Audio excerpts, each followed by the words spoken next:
ሰላም ውድ ተማሪዎች እንዴት ናችሁ? ዛሬ ደግሞ በአራዳ ክፍለ ከተማ የተዘጋጀ የ8ኛ ክፍል የ2017 አማርኛ ሞዴል ፈተና ነው ይዤላችሁ የመጣሁት። እንግዲህ ሞዴል ፈተናው በአጠቃላይ 60 ጥያቄዎች ነው ያሉት።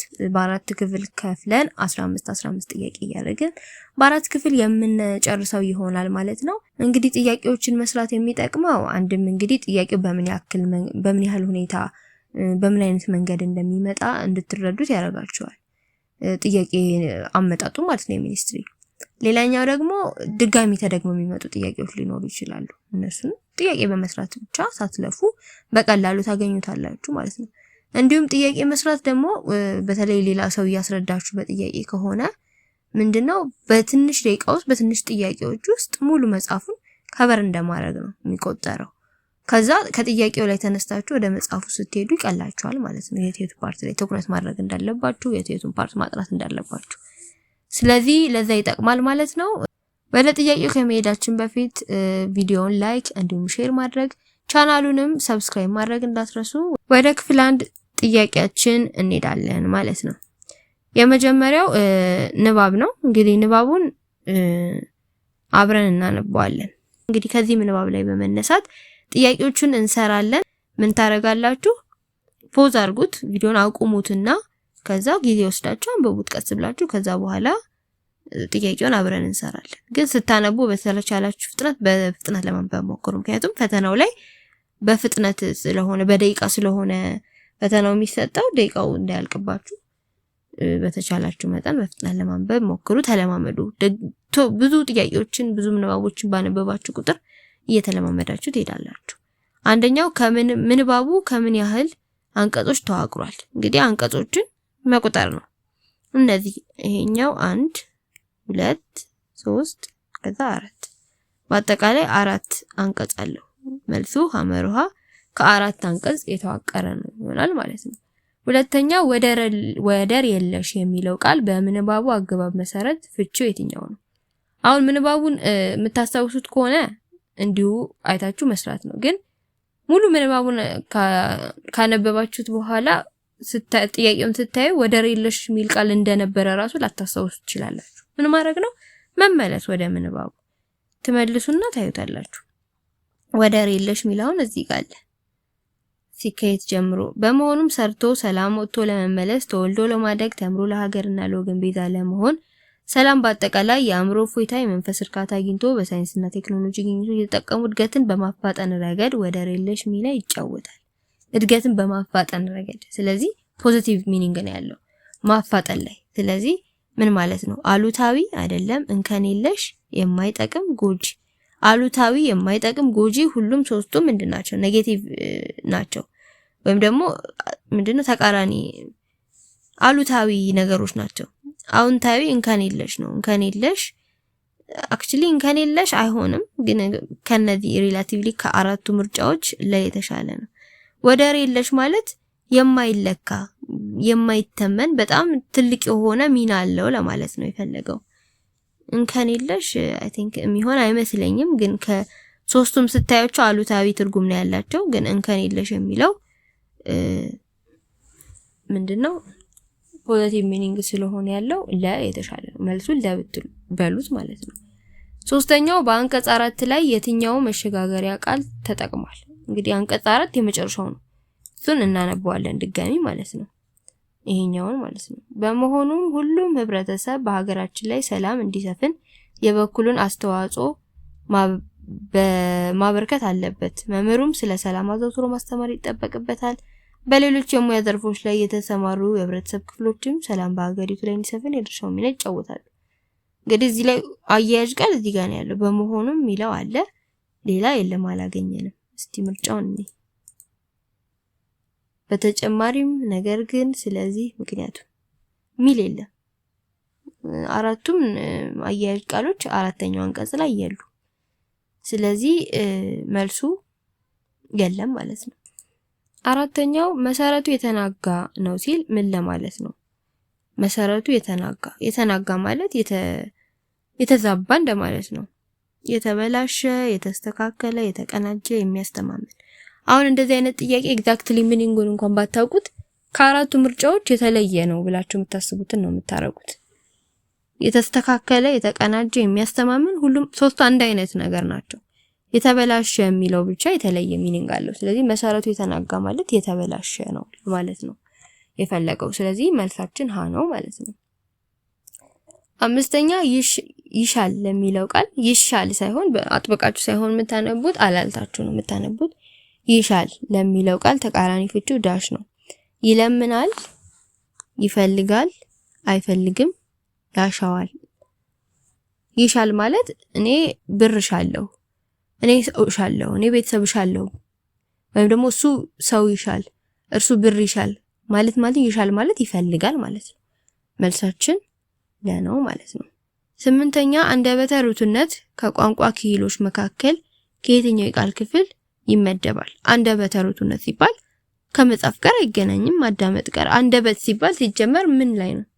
ምንድነው አንደበታችን የምናረግበት? እንናገርበታለን አይደል? ስለዚህ አንደበተ ርቱዕነት ከመናገር ጋር ነው የሚገናኘው። መልሱ መናገር ነው ማለት ነው።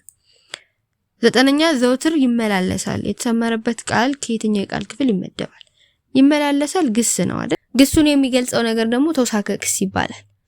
ስለዚህ ግሱን የገለጸው የትኛው ነው?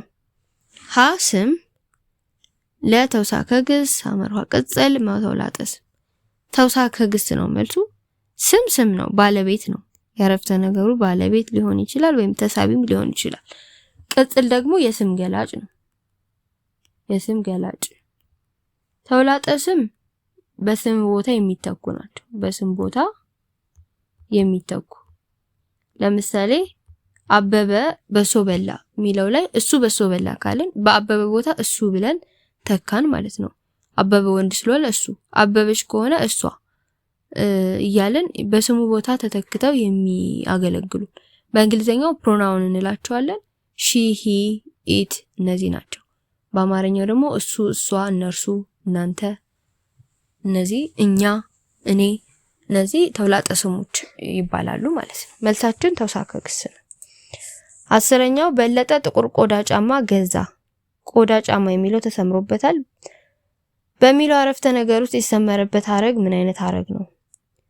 መጨረሻ ላይ ያለው ማለት ነው። ሐረግ ሲመሰረት መጨረሻኛው ቃል ስም ከሆነ ስማዊ ሐረግ ነው። መጨረሻው ግስ ከሆነ ግሳዊ ሐረግ፣ መጨረሻው መስተዋድድ ከሆነ እነዚህ ወደ ምናምን አያያዙ አሉ አይደለ? እነርሱ ካሉ መስተዋደዳዊ ሐረግ፣ ቅጽል ከሆነ ቅጽላዊ ሐረግ፣ የመጨረሻውን ቃል ነው የምናየው ማለት ነው። ስለዚህ ቆዳ ጫማ የሚለው ጫማ ምንድነው? ስም ነው። ስለዚህ ይሄ ሐረግ ምን ይሆናል? ስማዊ ሐረግ ይሆናል ማለት ነው። መልሳችን ሐመሩሃ ይሆናል ማለት ነው። 11ኛ ዕውቀትን ወይም ሐሳብን ለሌላ ሰው ለማስተላለፍ የሚቻለው በየትኞቹ የቋንቋ ክሂሎች ነው? አራት የቋንቋ ክሂሎች አሉ። ሁለቱ ዕውቀትን ወደኛ የምናስገባበት ሲሆን ሁለቱ ደግሞ ዕውቀትን ከኛ ወደ ሌላ ሰው የምናስተላልፍበት ነው። እንግዲህ ማንበብና ማዳመጥ ዕውቀት እኛ ወደ ራሳችን የምናስገባበት ነው፣ ወደ ራሳችን። ከዛ ደግሞ ሌላ ማን አለ? መናገርና መጻፍ። መናገርና መጻፍ ደግሞ ዕውቀትን ከኛ ወደ ሌሎች የምናስተላልፍበት፣ ዕውቀትን ወይም ሐሳብን ለሌላ ሰው የምናስተላልፍበት፣ ለማስተላለፍ የሚቻለው በየትኛው ነው ይላል? በመናገርና በመጻፍ ማለት ነው። መልሱ ላይ ይሆናል ማለት ነው። ዕውቀትን ወይም ሐሳብን ወደኛ የምናስገባበት ወይም ዕውቀትን የምንቀስምበት የቋንቋ ክሂል የትኛው ነው ቢባል ማንበብና ማዳመጥ ይሆን ነበር ማለት ነው። 12ኛ በአንድ ጽሑፍ ውስጥ ሐሳቦች በዝርዝር የሚቀርቡበት ክፍል ዳሽ ይባላል። በዝርዝር ማጠቃለያ መደምደሚያው ነው። በቃ በዝርዝር ሳይሆን ጠቅለል ተደርጎ ነው። መግቢያ ላይ ደግሞ ትንሽ ስለ ጽሑፉ አንዳንድ ኢንትሮዳክሽን የሆኑ ነገሮች የምንጽፍበት ነው። ኃይለ ቃል አንድ አረፍተ ነገር ሊሆን ይችላል። ስለ ጽሑፉ ዋና መልእክት የምንገልጽበት ነው። ሀተታ ኃይለ ቃሉን ወይም ዋና አረፍተ ነገሩን በደንብ እያብራራን እየተነተንን የምንጽፍበት የጽሑፍ ክፍል ነው። ስለዚህ ሀተታ ነው የሚሆነው። በአንድ ጽሑፍ ውስጥ ሐሳቦች በዝርዝር የሚቀርቡበት ክፍል ሀተታ ይባላል ማለት ነው። 13ኛ ከሚከተሉት አረፍተ ነገሮች መካከል በምክንያትና ውጤት የተዋቀረ አረፍተ ነገር የትኛው ነው? እንደዚህ ስለሆነ እንደዚህ ሆነ አይነት አረፍተ ነገር ነው የምንመርጠው። ኤዲስ ገዳይ በሽታ ነው። ያውን ምንም ምክንያት የለውም። ቀጥታ ነው የተናገረው። ኤዲስ ገዳይ በሽታ ነው፣ ምክንያትና ውጤት የለውም። ለደሞ የግል ንጽህናችንን እንጠብቅ። ይሄም ምክንያትና ውጤት የለውም። አመሯ የቤት ስራህን ካላጠናቀቅ ትባረራለህ። የቤት ስራህን ካላጠናቀቅ ትባረራለህ። ለምንድን ነው የሚባረረው ስንል የቤት ስራውን ካላጠናቀቀ ብሎ ምክንያቱን ይነግረናል። ውጤቱ መባረር ነው፣ ምክንያቱ የቤት ስራ ለማጠናቀቅ ነው። ስለዚህ ይሄ ነው ማለት ነው። ደግሞ መስራት ያስከብራል። ይሄ ምንም ምክንያትና ውጤት የለውም። መልሱ ሐመርሃ ይሆናል ማለት ነው። 14ኛ ከሚከተሉት ውስጥ የክርክር መመሪያ ያልሆነ የትኛው ነው? ሀ በመረጃ የተደገፈ ሐሳብ ለማቅረብ፣ ለ የመከራከሪያ ርዕስን ማስተዋወቅ፣ ሐመርሃ የተሰጠ ጊዜን ማክበር፣ መ ከርዕስ ውጭ የሆነ ሐሳብ ማቅረብ። ያልሆነው ነው። ሁሉም ሶስቱም ይሆናል። በመረጃ የተደገፈ ሐሳብ ማቅረብ አለብን። የተሰጠንም ጊዜ በአግባቡ መጠቀም አለብን። የመከራከሪያ ርዕሳችንም እኔ የምከራከረው ስለዚህ ነው፣ ይሄንን ወግኜ ይሄኛውን ደግሞ ነቅፌ ነው የምከራከረው ብለን እናስተዋውቃለን። ያልሆነው ከርዕስ ውጪ መናገር አንችልም። እኛ አሁን ስለ ገንዘብ ከሆነ እየተከራከረን ያለነው ስለ ውሃ ብናወራ ምን ይረጋል? ምንም ለክርክሩ የሚጠቅመው ነገር የለም። ከርዕስ ውጪ መሆን አይቻልም። መ ነው የክርክር መመሪያ ያልሆነው ማለት ነው። ለዚህ ክፍል የመጨረሻው ጥያቄ 15ኛው ጥያቄ ነው። ዘንድሮ የሽንኩርት ዋጋ እሳት ሆኗል። እሳት የሚለው ተሰምሮበታል። ለተሰመረበት ቃል ሐረግ ተመሳሳይ ፍቺ የሆነ የትኛው ነው? ጎብዟል፣ ጎብዟል፣ ለተወዷል፣ ሐመርሃ ጠፍቷል፣ መረክሷል። የሽንኩርት ዋጋ ስለ ዋጋ ነው እያወራን ያለነው። ስለዚህ ዋጋው ጠፍቷል አይባልም፣ ዋጋው ጎብዟል አይባልም። ስለዚህ እነዚህ አይሆንም። ቶታሊ ሊሆኑ የሚችሉት ወይ ተወዷል ነው ወይ ረክሷል ነው። ግን እሳት ሆኗል ሲባል እሳት ብዙ ጊዜ የሚያቃጥልና የሆነ ልንነካው ልንይዘው የማንችለው ነገር ነው አይደል? ረክሷል ከሆነ በቀላሉ ማግኘት እንችላለን። ስለዚህ እሳት የሚለው አይገልጸውም። ተወዷል ነው። ከተወደደ በቀላሉ አንገዛውም። ያ እሳትና ተወዷል ነው የተገናኙት። መልሱ እሳት ለሚለው ተወዷል ነው ማለት ነው። ትርጉሙን ባታውቁት እንኳን ያላቸውን ሪሌሽን በማሰብ አንዳንዴ ለመስራት ብትሞክሩ ጥሩ ነው። እሳት ከሆነ ኦኬ የማይነካ ነገር ነው እሳት። ረክሷል ከሆነ በቀላሉ ሊሆን ነው። ስለዚህ ከእሳት ጋር አይገናኝም እያላችሁ ለራሳችሁ እያሰባችሁ ብትሰሩት እመክራችኋለሁ። እንዲሁም ደግሞ ከመጻፋችሁ ጀርባ ያሉትን ቃላቶች ፈሊጣ አነጋገሮች እስከ ትርጉማቸው አለ ማለት በተለይ 7ኛ ክፍል መጽሐፍ ላይ አለ። እሱን ብታነቡትና በቃላችሁ ብትይዙት በአረፍተ ነገር ውስጥ እያደረጋችሁ ብትለማመዱ ጥሩ ነው። ፈተናዎች ላይ ብዙ ጊዜ ስለሚመጣ ማለት ነው። እሺ ተማሪዎች፣ በሚቀጥለው ክፍል ደግሞ ክፍል 2ን ከ16 እስከ 30 ያሉትን ጥያቄዎች ይዤላችሁ የሚመጣ ይሆናል።